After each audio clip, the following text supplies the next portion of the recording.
pugyan na ito na start na ang mainit at maalinsangan na panahon.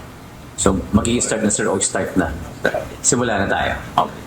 Umpisa na ng tag-init ngayong 2026. Yan ang deklarasyon ng Philippine Atmospheric, Geophysical and Astronomical Services Administration o PAGASA, kasunod ng paghina at tuluyang pagtatapos ng Northeast Monsoon o amihan ngayong araw. Ayon sa mga obserbasyon mula sa ilang istasyon ng DOST PAGASA, unti-unti nang tumataas ang temperatura sa maraming bahagi ng bansa. Ang mga ordinaryong Pilipino, ramdam na ba ang pag-init ng panahon? Sobra ma'am, parang niluluto sa kalsada lalo.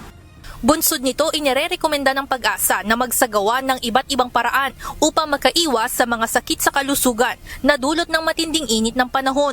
Para kay Tatay Francisco Oraya, 35 years ng ice cream vendor, lagi siyang may baon na tubig tuwing lalabas at magbebenta sa kalsada. Ako ma'am, tubig lang naman sa akin. Nagbabaon ako ng tubig. Si Louie na isang mototaxi driver, hindi tuloy-tuloy pumapasada kapag tirik na tirik ang araw para makaiwas sa heat stroke. Ako, ginagawa ko, sumisilong.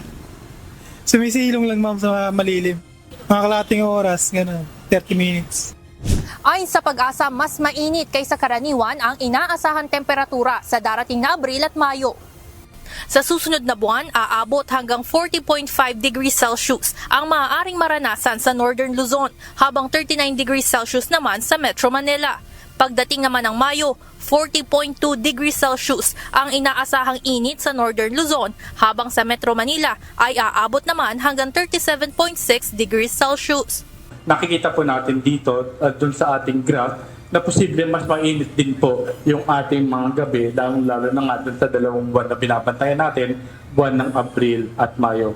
Ayon sa PAGASA, bagamat mainit ang panahon ngayon, hindi ito kasing tindi noong panahon ng El Nino noong 2024. Tiniyak rin ng Weather Bureau na patuloy nilang babantayan ang kalagayan ng panahon at klima sa bansa. Evan Alvarez, UNTV News and Rescue. Diyos ang aming sandigan, serbisyo publiko ang aming pinahahalagahan.